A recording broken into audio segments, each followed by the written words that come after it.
Bonjour à tous. Aujourd'hui, je vous propose une vidéo sur les structures d'autobus et d'autocars. Plus exactement, je vous propose dans un premier temps de consulter une brochure du constructeur suédois Scania concernant les châssis Scania à moteur arrière, les K82 et K112, une brochure d'octobre 1983. Voilà, alors sur cette couverture, on observe au moins des choses très intéressantes, c'est-à-dire que le châssis du dessous et le châssis du dessus ont en commun le fait d'être des châssis à longerons. Mais comment le sait-on? Eh bien simplement parce que nous observons entre les essieux, dans l'empattement donc, une grande barre bleue. Et cette grande barre bleue, c'est un longeron. Voilà, c'est-à-dire une pièce métallique qui fait toute la longueur du véhicule. Voilà, c'est un longeron. Voilà. On observe que le châssis en partie milieu est de longueur réduite. Ce qui signifie, là en l'occurrence, que ce châssis, qui semble être le même, puisqu'on observe que les parties arrière se ressemblent beaucoup, autant que les parties avant d'ailleurs, vraisemblablement, il s'agirait d'une gamme de châssis qui proposerait deux longueurs différentes. Voilà. Donc, je vous propose donc de découvrir cette brochure donc sur les châssis Scania à moteur arrière K82 et K112. Voilà. Alors déjà vu de haut, on observe on observe évidemment le poste de conduite, en tout cas le volant directionnel. On observe aussi évidemment le tableau de bord, les deux longerons, le réservoir à combustible gazole, on peut imaginer, qui se trouve effectivement entre les deux longerons. On observe aussi trois réservoirs pneumatiques, trois réservoirs d'air, effectivement. On observe aussi donc l'essieu avant directionnel, les coussins d'air pour la suspension. Voilà, donc voilà ce que l'on observe. Donc on a donc des longerons qui courent sur toute la longueur du véhicule. Voilà, les deux longerons. Voilà. On observe également deux traverses. Voilà, traverse ici et ici. Voilà, les traverses, c'est-à-dire des tubes transversaux qui, justement, sont posés à la perpendiculaire des longerons, voilà, et qui forment justement un module, là en l'occurrence, un module pour le passage de roue avant. Un module ici pour le poste de conduite, voilà, et on observe encore des traverses de renfort ici entre les longerons, voilà. Les traverses de renfort, encore deux longerons, deux traverses pour l'essieu arrière, donc le pont moteur, le pont arrière, voilà. Donc la cuve du pont, les dispositifs de suspension, ici pour les essieux, donc les quatre coussins pneumatiques, il y en avait deux à l'avant, il y en a quatre à l'arrière, un réservoir à air, un arbre de transmission pour relier la boîte de vitesse et le moteur, le dispositif d'échappement qui se trouve ici, voilà, le pot d'échappement, ici le ventilateur, voilà. Donc voilà ce que l'on peut dire sur ce châssis qui est un châssis à longeron, voilà. Donc on peut observer, donc après la vue de haut, on va l'observer vue de profil gauche. Voilà, donc on a toujours le ventilateur, le moteur, la boîte de vitesse, on peut la deviner là-dessous. On a évidemment le pot d'échappement.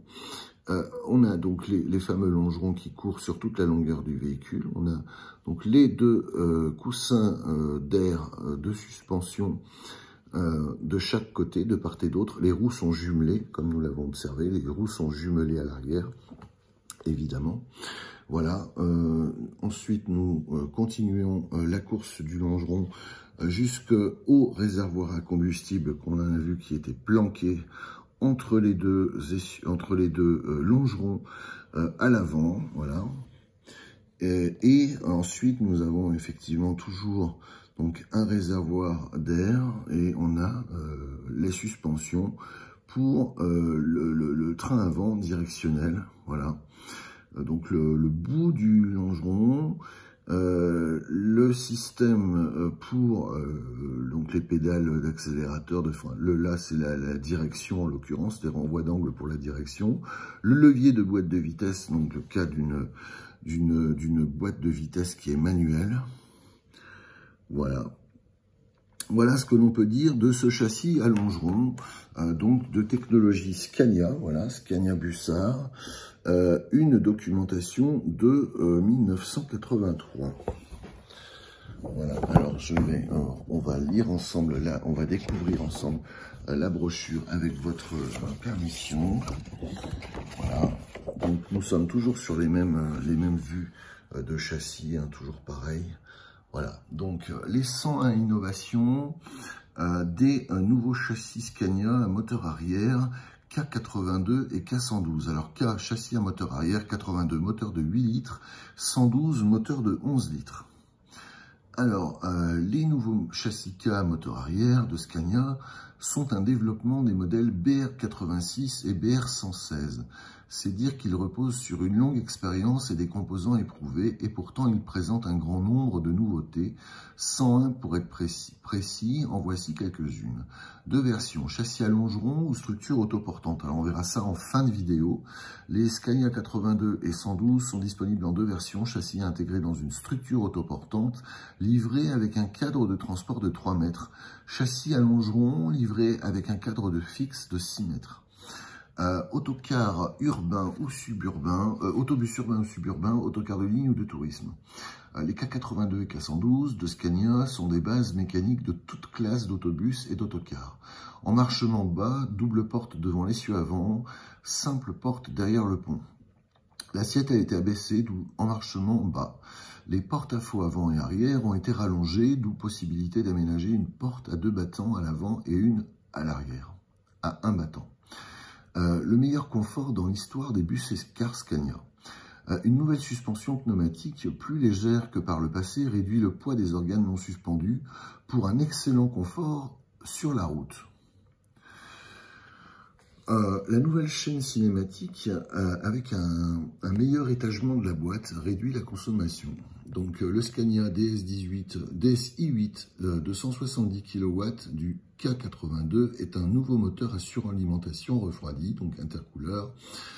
Un des moins énergivores du monde, le K112 peut être propulsé par 2 moteurs au choix, le DN11 à aspiration naturelle de 183 kW et le DS11 suralimenté de 124 kW. Alors voilà, donc à mon avis, il y a un truc là.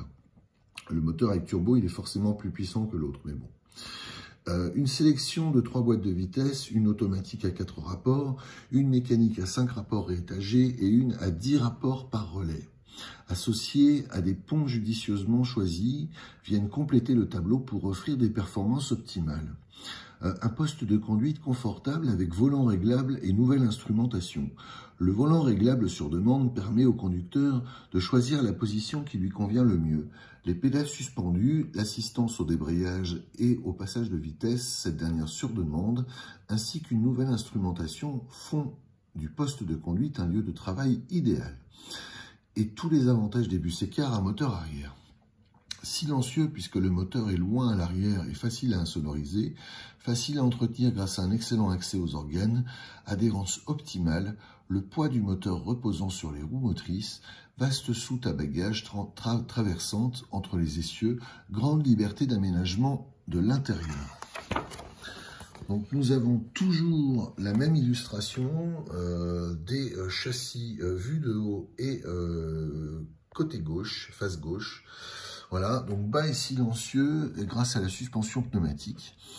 La nouvelle suspension pneumatique, plus légère avec stabilisateur de série, à l'arrière et sur demande à l'avant, réduit le poids des organes non suspendus pour un meilleur confort sur la route. Une suspension par ressort à lame trapézoïdale est également disponible.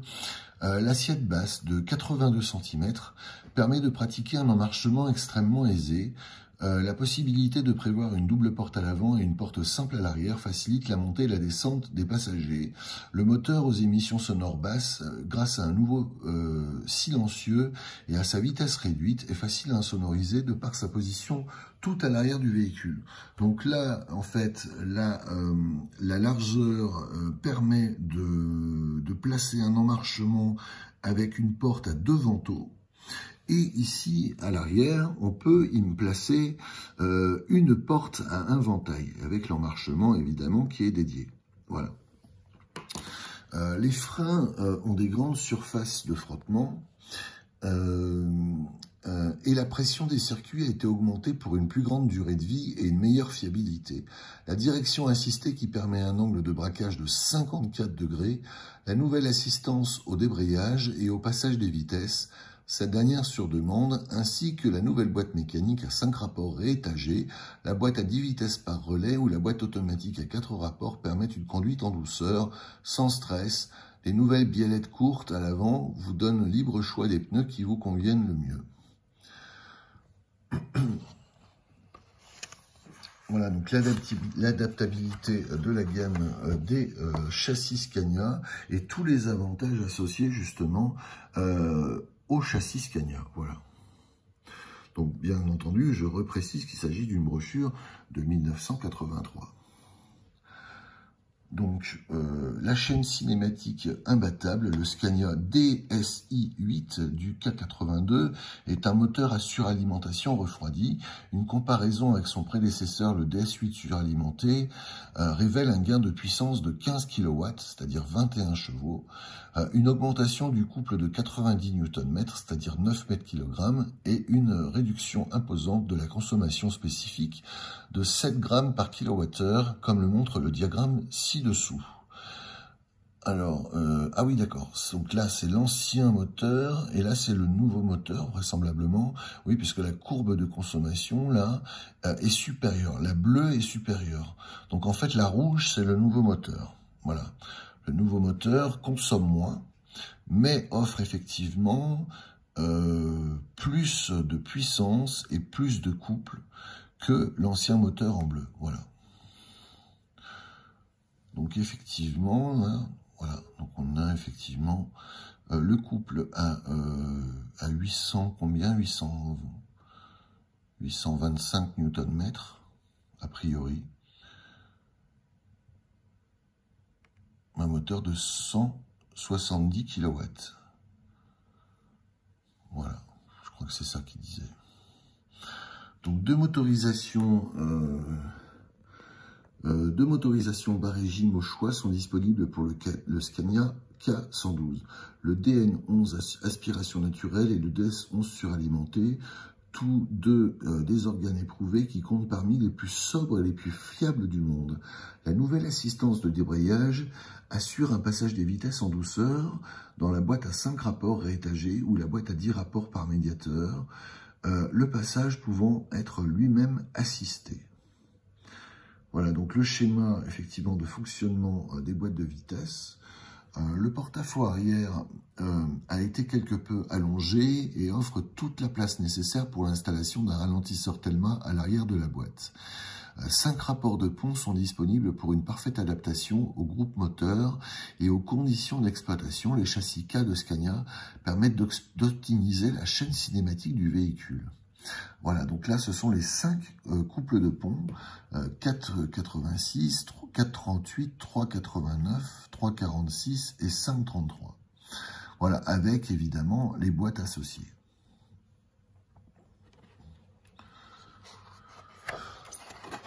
Donc là, nous avons un gros plan sur les équipements du châssis. Donc, un poste de travail idéal, prenez place, réglez le volant comme vous le désirez et en route.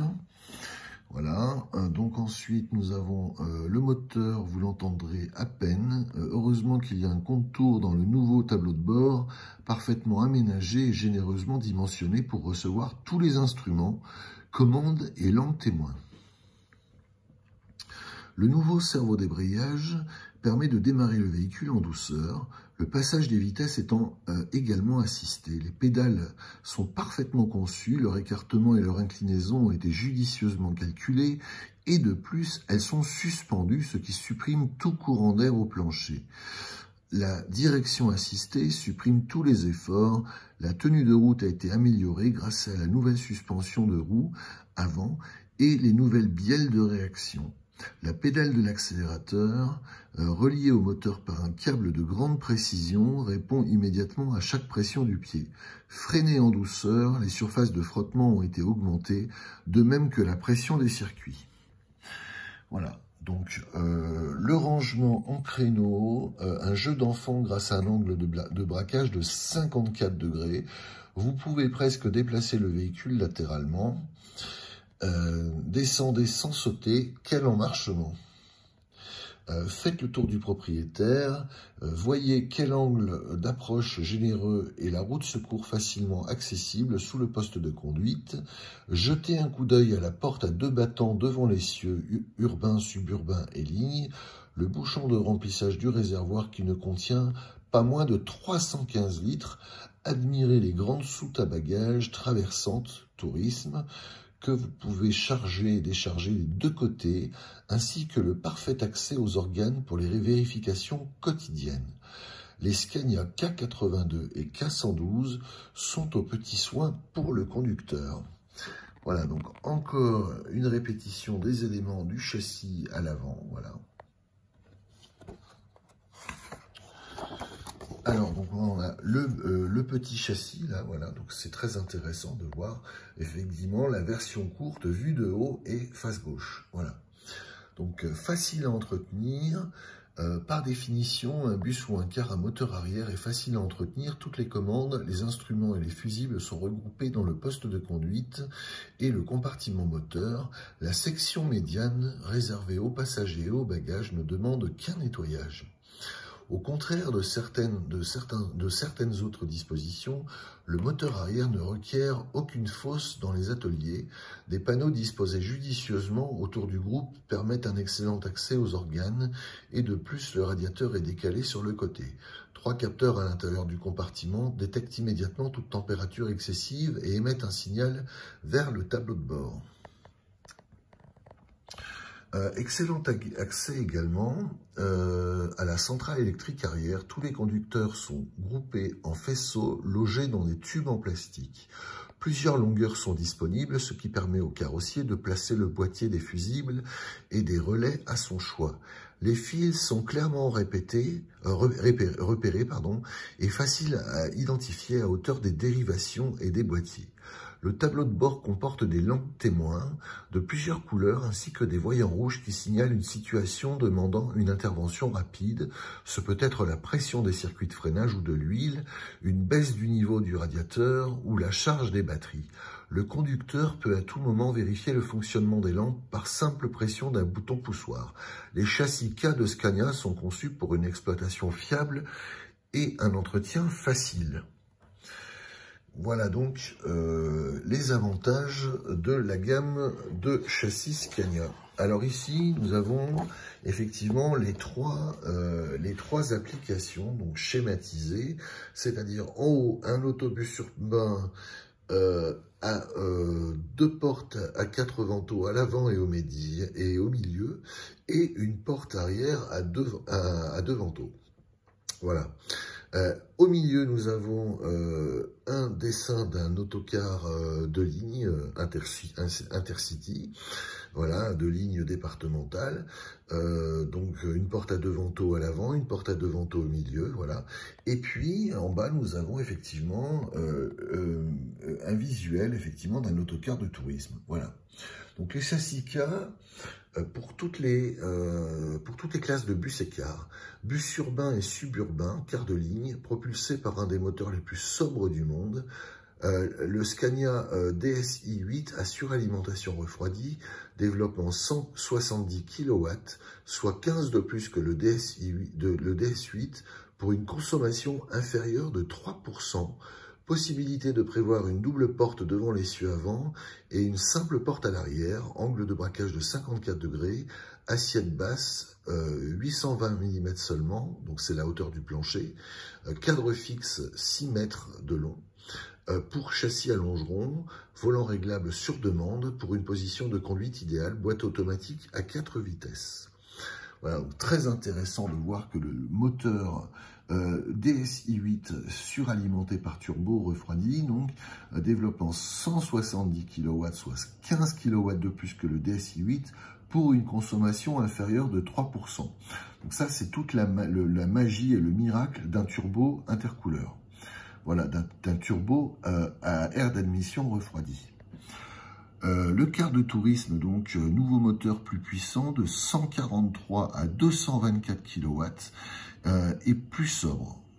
Nouvelle suspension pneumatique plus légère avec stabilisateur, nouvelle suspension des roues avant, boîte à 10 rapports par médiateur ou à 5 rapports synchronisés réétagés, assistance du passage des vitesses sur demande et nouvelle assistance de débrayage, réservoir de carburant de 315 litres, importante garde au sol et grand angle d'attaque. Grande soute à bagages traversante, excellent accès au moteur, facile à entretenir, facile à insonoriser. Donc très intéressant effectivement d'avoir l'angle d'attaque là qui est important. Voilà, donc c'est un plus pour la sécurité, pour éviter de racler si jamais il y a besoin de faire balayer les porte-à-faux avant. À l'arrière, pareil, hein, un angle de fuite tout à fait intéressant, a priori. Mais enfin, l'angle d'attaque, en l'occurrence, c'est celui qui est le plus important, vraisemblablement, au niveau de la maniabilité. Voilà. Alors là, on va rentrer dans le dur. Alors d'abord, on a un document super intéressant à observer. Effectivement, c'est la perspective arrière gauche du châssis. Où on observe effectivement le ventilateur, le moteur, voilà, le pot d'échappement ici, voilà. Et donc on observe effectivement les suspensions, les traverses et les longerons, voilà, du châssis de l'autocar et le poste de conduite. Voilà. Donc, carrossage simple, les Scania K82 et K112 sont maintenant disponibles en une version pour structure autoportante et une pour châssis à longeron. C'est la première fois qu'une telle option est offerte sur les modèles à moteur arrière. Alors, on va bien comprendre d'abord ce que c'est qu'un châssis à longeron. On a bien compris qu'entre l'essieu avant et l'essieu arrière, c'est-à-dire l'empattement, la distance entre les deux essieux, l'empattement, effectivement, on observe que les longerons courent sur toute la longueur du châssis. Voilà, c'est ce qu'on a observé tout à l'heure, et on comprend bien et on confirme bien qu'il y a bien des longerons, c'est-à-dire que les longerons couvrent toute la longueur du véhicule. Voilà. Donc on a effectivement la possibilité d'avoir effectivement un châssis à longeron qui est représenté ici, mais on a aussi la possibilité d'avoir un châssis en deux parties pour justement pouvoir permettre une structure autoportante, c'est-à-dire une structure tubulaire. Alors, donc le châssis modulaire, le carrossier trouve dans un châssis composé de deux sections indépendantes d'importants avantages face à la concurrence. Il peut offrir au client l'empattement qu'il désire, modifier les angles d'approche et de sortie et prévoir un grand nombre d'aménagements spéciaux comme une toilette surbaissée ou de vastes soutes à bagages traversantes, le tout avec des économies de poids de plusieurs centaines de kilos. Alors, il faut savoir, on va faire une parenthèse quand même sur les structures.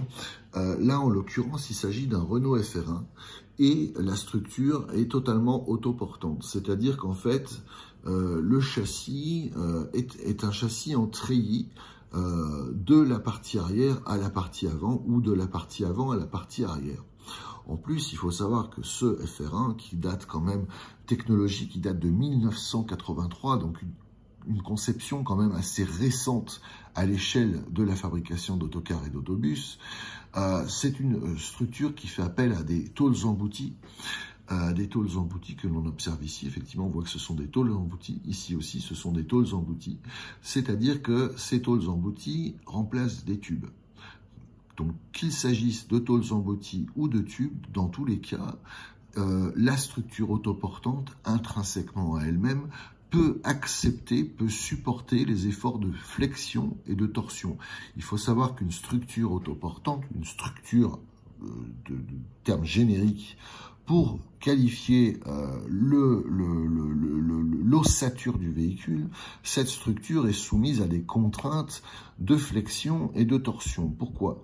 À cause des masses, notamment la masse pondérale, le poids du moteur, les contraintes exercées, les contraintes et les forces qui sont exercées aux essieux, l'essieu directionnel, les suspensions, l'essieu arrière, les suspensions, le poids du moteur, le chargement entre guillemets, c'est-à-dire les bagages, les passagers, tout cela crée des contraintes sur la structure. Et justement, une structure autoportante doit pouvoir accepter des efforts de flexion et de torsion sans casser. Voilà. Donc, il faut savoir qu'une structure autoportante comme celle-ci, c'est-à-dire qui a un châssis tubulaire intégré à la structure, c'est-à-dire que le tout forme un tout, voilà. Cette conception-là permet un gain de poids de 20% par rapport à une conception avec une ossature posée sur un châssis à longeron. Voilà. Donc ça, c'est quand même une chose à bien prendre en compte. Fin de parenthèse. Donc là, en l'occurrence, effectivement, pour un châssis modulaire, là, en l'occurrence, il s'agit d'un châssis à longeron dont on a enlevé les longerons à l'empattement. C'est-à-dire qu'il s'agit d'un châssis en deux parties, aménageable à la guise du client dans sa partie médiane. Donc le client fait ce qu'il veut. S'il veut un empattement court ou un empattement long, le client fait ce qu'il veut selon les législations et les réglementations du pays dans lequel le véhicule sera homologué. Qu'il s'agisse aussi de la demande du client tout simplement, c'est-à-dire que si le client veut un long empattement et que la réglementation le permet, eh bien ma foi, rien ne l'empêche d'exécuter un véhicule à sa demande. Voilà.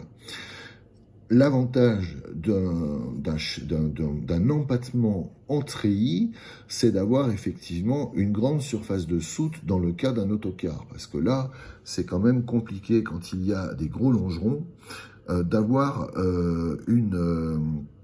un volume de soute aussi important que quand il y a effectivement une structure tubulaire en treillis. Voilà, une base en treillis entre les deux essieux. Voilà. Dans l'empattement, voilà. Donc, les avantages du châssis modulaire, donc voilà, donc c'est effectivement ce qu'on a vu, la base en treillis, donc le Scania Bussa fabrique pour le marché suédois l'autobus urbain carrossé CR112, un véhicule à structure autoportante, c'est-à-dire que le constructeur connaît les problèmes du carrossage et que les châssis des K82 et K112 sont bien éprouvés. La suspension et la direction ont été dimensionnés pour une compatibilité optimale dans toutes les conditions de conduite. La chaîne cinématique est parfaitement équilibrée et ainsi de suite. Les essais réalisés sur piste de Scania ont prouvé la qualité des châssis. Alors bien entendu, un constructeur ne sort pas sur le marché un châssis si effectivement il n'est pas suffisamment robuste. Voilà. Donc l'autocar à châssis intégré, on l'a vu effectivement. Voilà, donc c'est exactement le même principe. Le châssis est intégré à la structure au même titre que celui du Renault FR1. Voilà, tout est soudé, qui forme un ensemble autoportant, une structure autoportante, voilà, qui supporte les efforts de flexion et de torsion. Voilà. Donc, résumons, le châssis modulaire simplifie considérablement le carrossage. Les sections avant sont placées dans un montage simple. Les attaches nécessaires viennent d'usine. Il suffit de relier les sections par un treillis qui donne de vastes soutes à bagages et d'installer la carrosserie. Le carrossier peut également intégrer les sections avant et arrière dans une carrosserie toute faite. Voilà, c'est très intéressant. Donc voilà, en fait, on résume exactement ce que l'on a vu ici, c'est-à-dire deux parties de châssis qui sont totalement indépendantes et qui sont reliées entre elles par une base en treillis. Voilà, c'est ce qu'on a vu. Le châssis à longeron, Alors, le châssis à longeron d'un empattement de 6 mètres est le même que la version modulaire, mais les deux sections sont reliées par des longerons. Il offre donc les mêmes avantages à l'exception de l'empattement libre et des vastes soutes à bagages. On a quand même vu qu'il y avait deux possibilités d'empattement. Un empattement court comme ici et un empattement long comme on a vu tout à l'heure. Voilà. Ce modèle est généralement un peu plus lourd, mais le carrossage est plus simple pour ceux qui sont spécialisés dans ce type de véhicule. C'est aussi un modèle idéal pour les véhicules qui sont en début de gamme de produits. Voilà. Donc la structure autoportante sur un châssis en treillis est 20% moins lourd que sur un châssis à longeron. Voilà. Il faut le savoir. Donc les avantages des châssis K de Scania pour le carrossier. Donc nouveau tableau de bord faisant place au combinateur du carrossier sur la droite. Système modulaire d'instruments regroupés. Équipement de série généreux avec voltmètre et contour.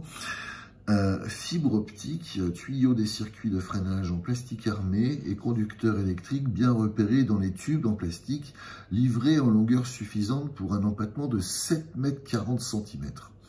Les commandes des organes plus simples à installer, câbles flexibles et d'accélération, commande de la boîte simplifiée, etc. Grand angle d'approche, place disponible pour une roue de secours facilement accessible. Plus long porte-à-faux avant faisant place à une double porte devant l'essieu, plus grand porte-à-faux arrière faisant place à une porte simple derrière le pont, suspension pneumatique plus légère avec stabilisateur, biellette de la direction plus courte acceptant toutes les largeurs de pneus, plancher bas et plan assiette de 820 mm seulement, 82 cm donc, robuste traverse simplifiant le carrossage, meilleure répartition du poids et notice de carrossage détaillée. Voilà donc la documentation pour les châssis Scania moteur arrière K82 et K112 que je suis absolument ravi de vous avoir fait découvrir parce que ça va justement nous permettre de voir l'application réelle. Alors là, c'est un autre exemple, c'est sur une gamme Mercedes des années 80 où on observe effectivement des midi-bus ou midi-cars qui sont développés sur des châssis, enfin sur des bases de fourgons, voilà, des fourgons. Ensuite, nous avons 3 autocars de tourisme, grand tourisme, les O303, et un O405, un autobus urbain. Voilà, alors juste une petite parenthèse justement pour découvrir un peu le travail de Mercedes-Benz en France fin des années 80, début des années 90. Alors déjà, on observe sur la gauche une tripotée de O303 qui viennent directement de l'usine de Mannheim en Allemagne. Et on peut voir qu'ils sont tous de la même couleur, c'est-à-dire blanc, et donc c'est-à-dire prêt à personnaliser. Voilà, on observe un autocar fini, décoré aux couleurs d'un client avec des équipements spécifiques qui seront montés effectivement au centre de Molsheim en Allemagne, en Alsace. Voilà, à Molsheim. Donc c'est un centre Mercedes-Benz qui, fin des années 80, début des années 90, faisait en fait de la personnalisation, on va dire, l'adaptation aux besoins spécifiques des clients.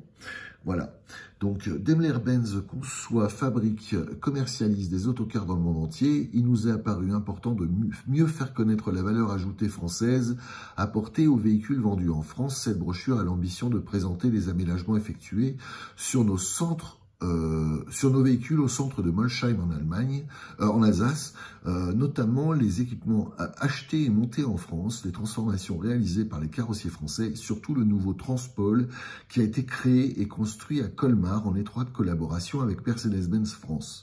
Voilà, donc on va voir tout ça, mais d'abord une petite parenthèse donc justement sur les partenaires français de Mercedes-Benz, en l'occurrence Trouillet à Mâcon qui s'appelait avant... qui s'appelait Chardon et qui s'appelait aussi Curus. Donc le groupe Trouillet a réalisé un chiffre d'affaires de 380 millions de francs en 87, employant 800 personnes. Il fabrique des carrosseries industrielles et des véhicules de transport de fonds. L'usine de Mâcon, anciennement Chardon, est l'une des 7 usines du groupe et emploie 120 personnes. Elle a pour activité principale la transformation d'utilitaires en mini-cars, dont 70% sont des Mercedes. Partenaire français de longue date, le groupe Trouillet transforme toute la gamme des mini-cars allant de 9 à 27 places. Cette coopération représente actuellement 46 000 heures par an et sera portée dès l'année prochaine, c'est-à-dire en 88, à près de 80 000 heures en raison de la sortie du nouveau petit car 811D 6 contre, le 27 places dont la carrosserie est entièrement réalisée à l'usine de Mâcon. Donc plus de 60% des sièges montés par Mercedes dans les autocars vendus en France sont fabriqués par la société Chardon à Condrieu en Isère. Voilà, donc malheureusement une entreprise qui a fermé au début des années 90, la société Chardon en Isère. Voilà, le fameux 811D, le fameux nouvel autocar de Mercedes-Benz, voilà, et puis aussi, voilà, d'autres véhicules qui sont en cours de fabrication à l'usine de Mâcon, où feu mon papa a travaillé au début des années 1970, et ça s'appelait Curus à l'époque. Voilà. Gruau à Laval, donc Gruau Constructeur est le leader en France de tout ce qui est transformation et adaptation sur les véhicules légers. La société, qui s'appuie sur une expérience de près de 100 ans, a réalisé en 87 12 720 transformations, ce qui représente une moyenne de 60 véhicules par jour, dont 8000 sont des véhicules de société. Une nouvelle version mini-car sur Mercedes 711 ci-dessous est lancée cette année, qui permettra à Mercedes d'augmenter sa quote-part dans la production de cette usine. Voilà, donc très intéressant justement d'observer tout le talent des carrossiers. Voilà, donc c'est très intéressant de voir justement le centre de Molsheim en Allemagne, en Alsace, décidément, je veux appeler l'Alsace l'Allemagne, pourtant, voilà, c'est bien français. Le premier travail effectué sur les autocars concerne la peinture en atelier, pouvant comporter jusqu'à 7 teintes différentes. Voilà. 350 ralentisseurs Telma sont aussi montés par an. Ici, les stickers ABS sont posés sur la vitre arrière des véhicules équipés, bien sûr du système de freinage anti-blocage Mercedes-Benz. Et la pose de l'installation d'air conditionné est une opération délicate. Dépose des porte-bagages, mise en place des éléments, branchement des raccords, mise à froid et enfin contrôle du fonctionnement. Voilà, on ne s'ennuyait pas à Molsheim, en tout cas. Voilà, donc en liaison directe autoroutière depuis le Bas-Rhin avec les usines Daimler-Benz, le centre de Molsheim s'est créé il y a une vingtaine d'années et occupe 320 personnes. Il assure l'importation, le stockage et surtout la préparation et la livraison de tous les véhicules Mercedes commercialisés en France. L'activité autocar réalise sur place les nombreux aménagements nécessaires à l'exécution France et la personnalisation de chaque véhicule selon la demande du transporteur, en précisant que Efobus et Vobus n'étaient pas encore créés. Ça a été créé en 1995 à la mort de Otto Käsbohrer. Donc l'usine de Ligny en Barrois n'était pas encore dans le giron de Mercedes-Benz, c'était encore une usine Cetra, qui a été créée en 1981. Par Otto Käsbohrer lui-même. Voilà, fin de parenthèse. Donc le technicien découpe le châssis et met en place le bloc toilette. Après habillage, il installe les écoulements, le lavabo, effectue les branchements électriques et termine la finition. Les techniciens montent en chaîne la siègerie préalablement préparée à l'extérieur du véhicule. Voilà. Ensuite, nous avons tout l'art consiste à tendre le velours de façon impeccable sur le plafond préencollé. Des baguettes finiront d'habiller le pavillon. Et ben, c'est un sacré travail. Voilà. Et puis, les meilleures conditions d'accueil sont prévues au centre de Molsheim, en Alsace, donc, où les clients prendront livraison de leur nouveau Mercedes. Voilà. Avec une intervention sur un des postes de travail dans un centre de réparation autocar, puisque en 1988, voilà, eh bien, Mercedes communique sur le fait qu'il y a 91 concessionnaires, dont 10 centres de réparation autocar et 125 agents qui constituent l'ensemble du réseau Mercedes pour le service après-vente autocar en France. Voilà, donc alors maintenant, on va directement chez Gangloff, la société Gangloff à Colmar, qui a utilisé un châssis à longeron, justement, pour créer le Transpol. Le Transpol, voilà, donc l'autocar fabriqué sur un châssis OHL 1625. Donc 1625, ça veut dire que c'est un châssis de 16 tonnes de PTAC qui peut accepter 16 tonnes de PTAC avec un moteur de 250 chevaux. Voilà, le 1625, donc 16 tonnes, 250 chevaux, voilà. Donc l'arrivée du châssis Mercedes, le OH 1625, OHL 1625 à Colmar. Voilà. Donc ensuite, ils mettent en place l'ossature galvanisée sur le châssis. Donc j'imagine évidemment que l'ossature est fixée ensuite sur le châssis à longeron. Il s'agit d'un châssis à longeron. En plus, c'est très intéressant parce que en rouge, c'est le châssis. Voilà. Là, en l'occurrence, le châssis a été peint en rouge. Voilà. Les travaux de panotage qui précèdent les opérations de peinture. Voilà. Ensuite, le Transpol en cours de finition. Voilà. Et le résultat. Voilà. Le Mercedes Transpol à carrosserie Gangloff. Voilà. Fabriqué à Colmar, en Alsace. Voilà.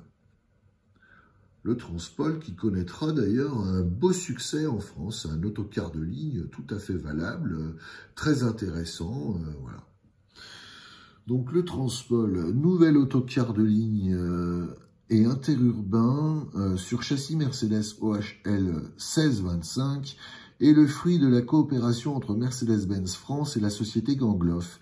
Située à Colmar depuis 1818, la société Gangloff est spécialisée dans les activités de carrosserie pour autocars, téléphériques et funiculaires. La ligne futuriste des matériaux utilisés tels que l'aluminium, le stratifié ou les matériaux composites font de ce nouvel autocar un véhicule original et performant. Une valeur ajoutée française supérieure à 60%, carrosserie, siègerie et aménagement divers apporte 1200 heures de travail par véhicule, soit 60 000 heures pour la première année, sur la base d'une production de 50 véhicules. Cette production sera rapidement accrue pour atteindre à terme 90 000 heures. Les perspectives de vente du nouveau véhicule permettent d'ores et déjà à la société Gangloff de créer des emplois dans son usine et de relancer la sous-traitance dans la région. Mercedes-Benz France, qui commercialise le Transpol, assure également le service après-vente, la garantie et la distribution des pièces de rechange. Voilà donc le Mercedes Transpol fabriqué par Gangloff à Colmar. Voilà donc la brochure. Donc si nous montrait, c'était très intéressant de voir justement une carrosserie qui est posée comme ça sur le châssis.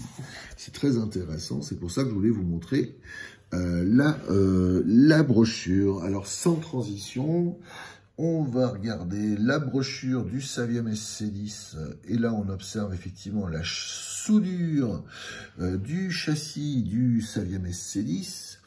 Donc c'est un châssis en treillis de tube, comme on l'a observé, comme on l'observe effectivement, et on se rend compte en fait, là sur cette perspective, que toute la structure, eh bien, on regarde à gauche, là, le bout de car qu'il y a ou de bus, on observe effectivement, c'est une structure en tube, voilà, entièrement tubulaire, une structure autoportante, en treillis de tube. Voilà, donc c'est formidable. On observe effectivement le moteur à l'avant, là sous le conducteur, là c'est le poste de conduite, là c'est le poste du conducteur et le moteur est là, le ventilateur est là et le moteur est ici. Voilà.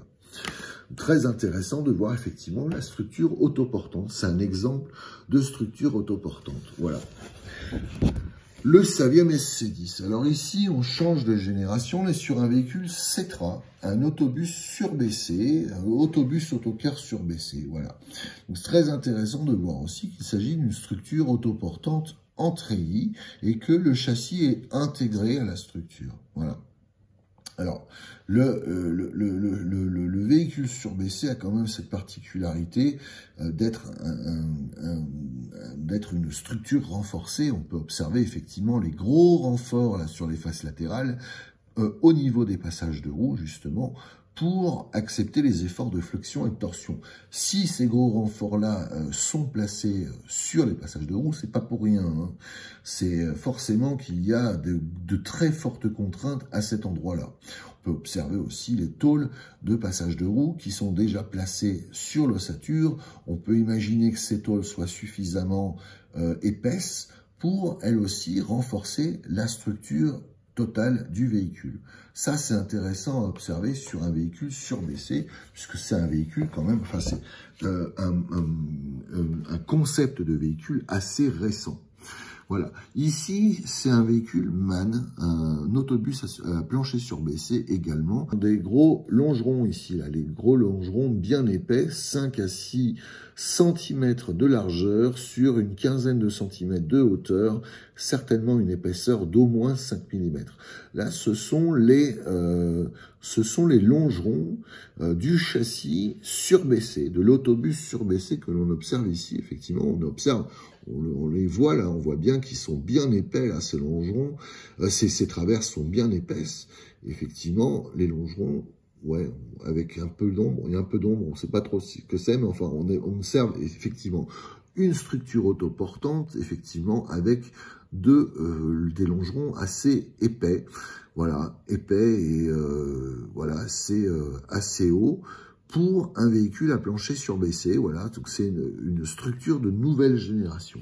Voilà, mais écoutez, j'espère que cette vidéo sur les structures d'autobus et d'autocars vous a plu. Merci de l'avoir suivi, mais n'hésitez surtout pas à laisser un commentaire. Merci pour vos likes et vos abonnements et au plaisir de vous faire d'autres vidéos. À bientôt.